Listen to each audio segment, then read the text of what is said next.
ذیابیطس کے گھریلو علاج اور نسخے۔ برصغیر پاک و ہند میں ڈاکٹری علاج کے علاوہ روایتی نسخے اور گھریلو چٹکلے بھی مختلف امراض کے علاج کے سلسلے میں آزمائے جاتے ہیں۔ اس کے علاوہ حکیمی نسخوں، ہومیوپیتھک دواؤں اور جھاڑ پھونک پر بھی لوگ یقین رکھتے ہیں۔ ذیابیطس ان امراض میں سے ایک ہے جو زندگی بھر توجہ چاہتا ہے۔ اس میں مریض کو عمر بھر پرہیز اور دواؤں کا خیال رکھنا ہوتا ہے۔ اس سے بچنے کے لیے ذیابیطس کے مریضوں کو اچھی خاصی تعداد گھریلو علاج اور دیگر نسخے اس امید پر کبھی نہ کبھی ضرور آزماتی ہے کہ شاید یہ مرض جڑ سے چلا جائے۔ اس طرح کی لاپرواہی عموماً نقصان کا باعث ہوتی ہے اور مریض مزید پیچیدگیوں کا شکار ہو جاتا ہے۔ اس ضمن میں جامن کی گٹھلی، کریلے کا پانی، میتھی، سدا بہار کے پھول کا استعمال بہت مقبول ہے۔ تحقیق سے یہ بات سامنے آئی ہے کہ ان اشیاء میں سے بعض میں ضرور ایسی صلاحیت ہے کہ جو خون میں شکر کی بڑھتی ہوئی مقدار کو کم کر سکتی ہیں، مگر یہ عمل صرف اس وقت ممکن ہوتا ہے جبکہ ان اشیاء کو ایک ہی وقت میں کئی کلو گرام کے حساب سے استعمال کیا جائے۔ اس کے علاوہ زیادہ تحقیق نہ ہونے کی وجہ سے ہمیں ان کے جسم پر مضر اثرات ہونے یا نہ ہونے کا بھی علم نہیں ہے، اس لیے ایسے نسخے اگر استعمال نہ کریں تو بہتر ہے۔ ذیابیطس کے کئی مریض ایسے ہوتے ہیں جن کو صرف پرہیز کرنے ہی سے فائدہ پہنچ جاتا ہے۔ اس دوران اگر وہ کوئی بھی گھریلو، حکیمی یا فقیری نسخہ یا ہومیوپیتھک دوا کو استعمال کریں گے تو یہ سمجھیں کہ ان کو فائدہ اس نسخے کے استعمال سے ہوا ہے۔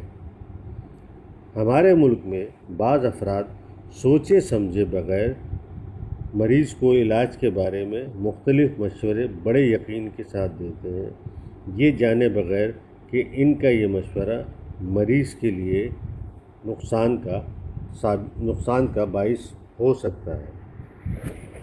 اس طرح بعض جھوٹے پیر اور فقیر بھی تعویذ، پڑا ہوا پانی یہ کہہ کر دیتے ہیں کہ ان کے استعمال سے مرض ختم ہو جائے گا، مگر ساتھ وہ یہ شرط بھی عائد کر دیتے ہیں کہ خون میں شکر کی مقدار کا ٹیسٹ نہ کروایا جائے، اور اگر ایسا کیا تو عمل ضائع ہو جائے گا، کیونکہ مریض سادہ لوح ہوتے ہیں، اس لیے یقین کر بیٹھتے ہیں کہ اب ان کا مرض ٹھیک ہو گیا ہے۔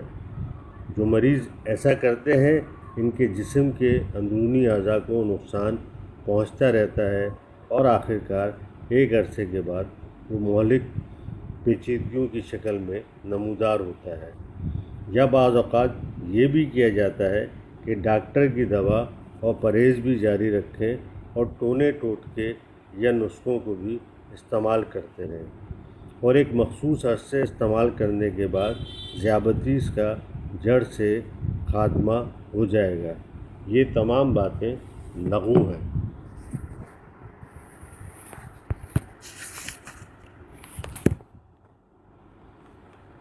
ذیابیطس کی تعلیمات سے عطائیوں، نیم حکیموں اور غیر مستند معالجین سے بچا جائے۔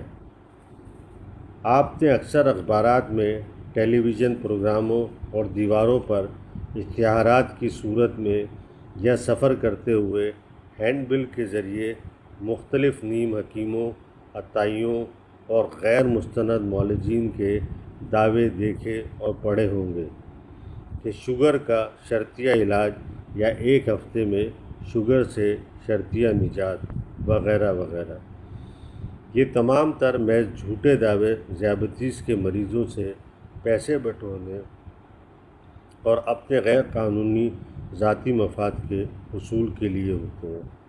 اکثر مریض جو اپنی ذیابیطس سے پریشان اور زندگی سے ناآسودہ ہوتے ہیں اور ہر صورت میں اس سے چھٹکارا چاہتے ہیں، بڑی آسانی سے ان کے ہتھے چڑھ کر نہ صرف اپنی رقم اور پیسہ برباد کرتے ہیں بلکہ اپنی عمومی صحت مزید بگاڑ لیتے ہیں۔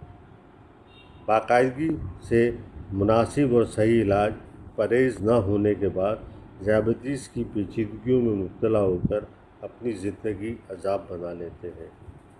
وہ اس حقیقت کو یکسر نظر انداز کر دیتے ہیں کہ ذیابیطس کا حتمی علاج ابھی تک دریافت نہیں ہو سکا ہے۔ ذیابیطس کی تعلیمات سے بہرہ بند حضرات ان دھوکے بازوں کے ہاتھوں چڑھنے سے محفوظ رہتے ہیں۔ انہیں اس کا بخوبی علم ہوتا ہے کہ ان کے مرض کا سب سے بہتر علاج صرف اور صرف ان کے خون میں شکر کی مقدار کو مستقل اور بہترین کنٹرول میں پنہاں ہے۔ لہٰذا وہ ان نیم حکیموں، عطائیوں، غیر مستند معالجین کے جال میں نہیں پھنستے۔ وہ جانتے ہیں کہ نیم حکیم خطرہ جان ہوتا ہے، وہ انہیں اس منزل تک پہنچا دے گا جہاں سے واپسی کا کوئی راستہ ہوتا ہی نہیں ہے۔